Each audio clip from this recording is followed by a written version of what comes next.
So, in this episode, we're going to talk about my dad's funeral and what I thought about it and how it affected me. I hope you enjoy it.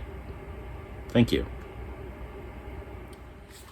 Okay, so in previous episodes, we talked about reasons why I use the word cult and some of the my history of my deconstruction and the reason why I no longer go to a IFB church. And so one of the things is that just to be clear, I still believe the gospel of Jesus Christ, and I'm still a Christian. None of that's changed. I still believe the Bible. Well, there's nothing really changed in that sense. It's that the issue that I have is that with deeper study and understanding, you just realize that a lot of these people are just feeding you a line of bull. And that's the reason why I decided to leave. So today I want to kind of talk about my dad's funeral and what that meant to me, and the experience that happened during that time. And and you have to realize that I went to this funeral after experiencing a significant amount of religious trauma or spiritual trauma. It's really spiritual trauma at the hands of Anchor Baptist Church. And I knew that my father's funeral would be extra upsetting because of that. I knew, I prepared myself beforehand, to realize, hey, my dad is going to continue to go to this church, and I will most likely have to set foot in those doors, set foot through those doors one more time. And so it was a little extra upsetting, and it was nice to see my old friends and that kind of stuff. That was really nice, to see everybody. Well, most everybody. Actually, there was about half the people that, I saw about half the people. And the reason why was not because they didn't like my dad or anything like that. They loved him. It was just because they didn't want to go back. Nothing would have got them back in there. There's about, I want to say, I'm not a popular guy, but I'd say a good 10 individual people that I hung out with on a regular basis, saw on a regular basis, that just no longer attend there. It's not because they moved away or moved out of state or got married or anything like that. It's that because Pastor Bell has just pissed them off to the point where they left. Or some other thing. It's mostly Pastor Bell just pissing them off to the point where they just leave. And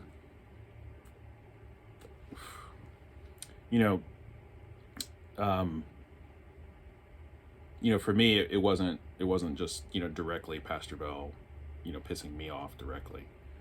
It was the way I saw him treat people, because I'm thick-skinned. It's not like, I don't really care. You can call me a liar and so on and so forth, say that I'm cussing underneath my breath and say that I'm a fornicator and all that kind of stuff. It's like, whatever. So teach me the Bible right and I'll be there. So I have to put some context in there.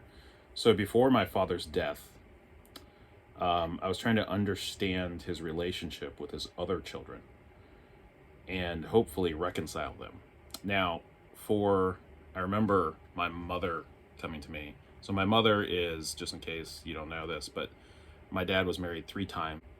Once to Becky, once to my mother, Wendy, and once to Vicky Valentino. And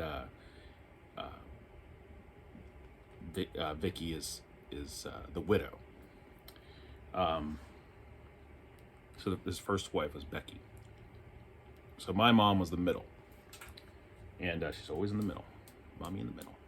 Wendy in the middle. So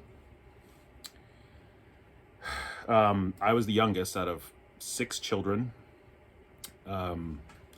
And my dad's relationship with, he had 4 children with Becky, his first marriage. And, they were okay for a while, but I was trying to understand this relationship, and hopefully reconcile things. My mom had come to me about 5 or 6 years before my dad died, and she tried to get me to help reconcile my dad's relationship with those 4 children, and I didn't want to get into it. I didn't want to get in the middle of it. It wasn't my problem, and it really is not. So, and that's what I believe to this day. It's not my responsibility, and it's really not. It's never the child's responsibility to get their parents to do anything. So it is the parents' responsibility. They're grown people. My dad's a grown man, or was a grown man. Now he's passed on. And his children, they're older than me. They're grown. They're grown adults. And if they can't figure it out, that's on them. And that's on my dad, not on me. And so I went through this period of, keeping my nose out of it. But then after a while, my wife started to reconcile with her siblings, and so on and so forth. And I said, well, I'll give it a shot. I started reading some books, that kind of thing. And then started reaching out to my siblings and the best I could, because I had a bad relationship with them too. And I don't think it's any of our faults or anything like that. There may be some animosity or something like that, but my dad kind of dropped a bomb in the middle of our relationships and just never. Anyway, I'm not taking any guilt on that, and they shouldn't either. Just the way it goes. We have busy lives. And that if you move out of town, it just gets harder, and you just get wrapped up in your own stuff, and that's not a big deal. So I was taking an effort at reconciling, and then I find out, I get a phone call from my brother saying, "Hey, we're rushing Dad to the hospital. He stopped breathing. His heart stopped. He stopped breathing. It was over. That was it." It's been about, my reconciliation process was about a month. There's just in the beginning of it. So then we get into my dad's funeral, and it has to be understood that funeral was for Vicky and the people that still go to church at Anchor Baptist Church. And it was all about my dad's last 10 years of his life. Usually you can mess up real bad, and as long as you're good, the last 10 years of your life, that's what people remember you for. And my dad knew that. He knew the formula. He's been told several times in his life, hey, keep clean for the last little bit of your life and you'll be fine. Doesn't matter what you do. And that's exactly what happened. And I was asked to speak. My brother was asked to speak, but the other children were not, for good reason, or for good reason on Vicky's part. She felt that they were not. They wouldn't say good things. They probably wouldn't. And so there was about 10 or 12 speakers, including myself, my brother, and Vicky. And if you were at the funeral, there was a long line of people, and they were good people, and they said good things. And but if you know Anchor Baptist Church the way I know them, I wasn't surprised when a lot of those speakers invited people to church while they were speaking, invited people to join the church.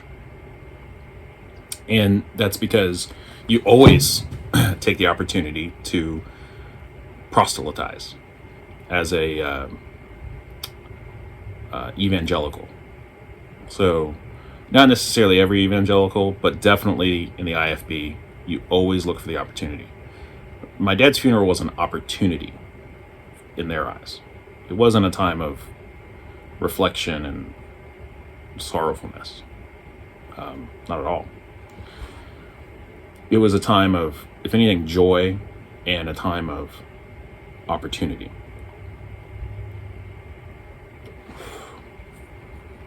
And I didn't have much to say. And, I said what I said. And I knew that it wouldn't have gone well one way or the other. If I would have said, no, I don't want to speak, I would have gotten in trouble for that. If I said, yes, I want to speak, but I want to say what I want to say and not what I should say, I would have gotten in trouble with that. I even got in trouble for what I said. So it didn't matter. That's what I'm trying to say. It didn't matter what I said. So during that time, I know at least two people specifically that specifically invited people to church while they were reflecting on their relationship with my dad and reflecting on my dad.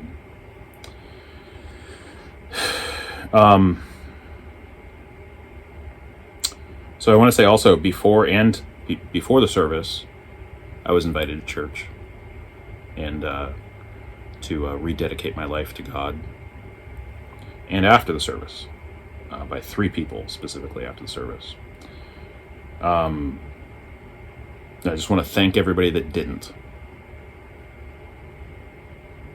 You know who you are. Thank you. Thank you for actually realizing that that was my dad's funeral and not an opportunity. Thank you.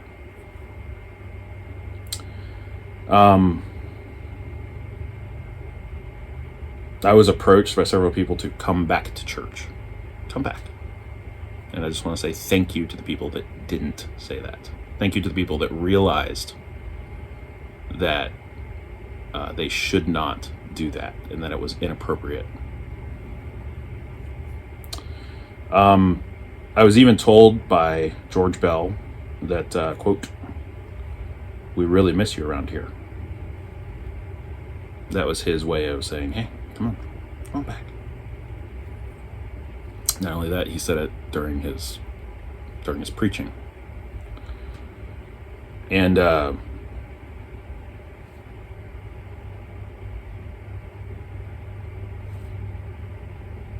unfortunately for him, I knew it was going on. I've been there long enough, studied the situation long enough.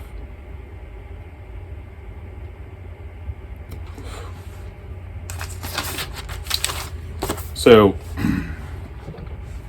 during the service, while another thing that I'd like to speak about was during the service, while presenting the gospel of Jesus Christ, you have to realize I'm fine with that. If you're at a funeral, the gospel should be presented. It should be realized that there is a resurrection. We will see Dan Miller again. He's in heaven, and that his body will be raised by the power of Jesus Christ. But the thing is that's not what was presented. It was, what are you going to do with your life, basically? You see, what the hell does that have to do with the gospel? Anyway, but that's fine. So during the gospel presentation, George Bell actually turns and yells at my niece, and I'm sure anybody that was there remembers that. My niece Charlotte. And it didn't surprise me one bit. Not one bit. I was kind of shocked that it didn't happen more often. Actually, there was a lot of wrestling by not only my daughter, but several other children who had been there for 2.5 hours. So my 4-year-old niece was yelled at during the gospel presentation at my dad's funeral.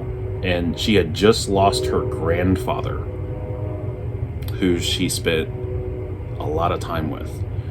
My dad was my niece's babysitter while my dad and Vicky, they babysat for Noah and Charlotte. And so Charlotte had spent a lot of time with my dad, which I'm very thankful for. She'll remember that for the rest of her life and how loving he was and tender. And I'm very, very thankful for that. And, you know, instead of George Bell realizing that, you know, she's 4 years old and that she had been sitting there for 2.5 hours and that she just lost her dear grandfather, he just yells at her. And that's a problem. I think we all see it.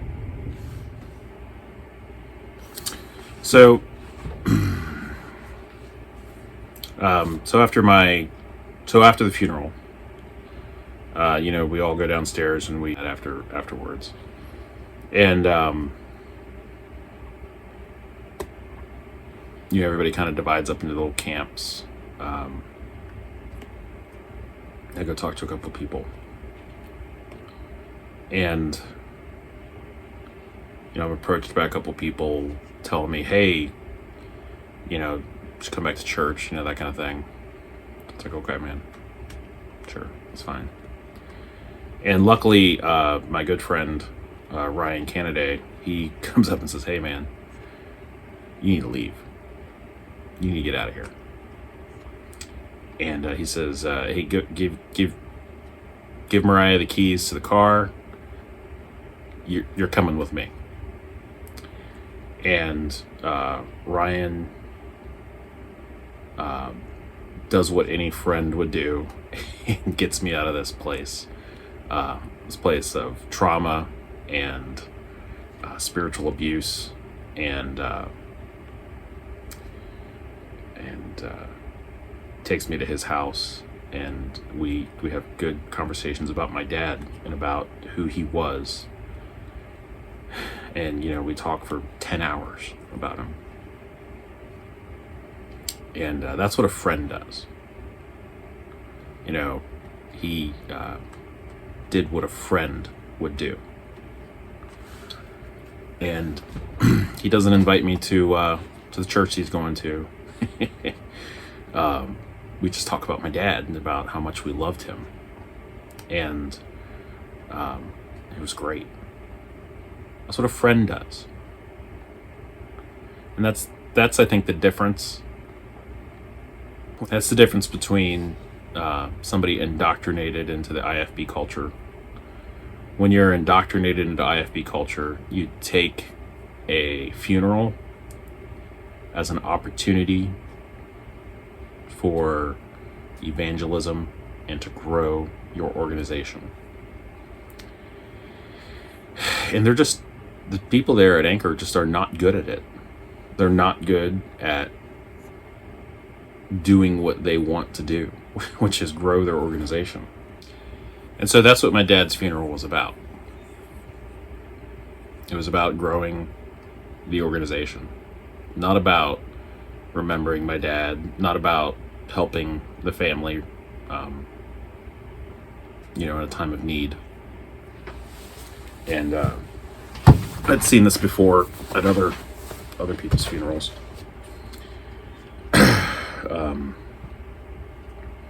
And I suppose it would have been different if I would have stayed. It would have been right along there with them, you know, and instead of having compassion with my brothers and sisters, I would have my blood brothers and sisters, I would have scolded them. And yeah, that's what would have happened. So it's dead. So that's my dad's funeral in a nutshell. So Everybody saw what happened.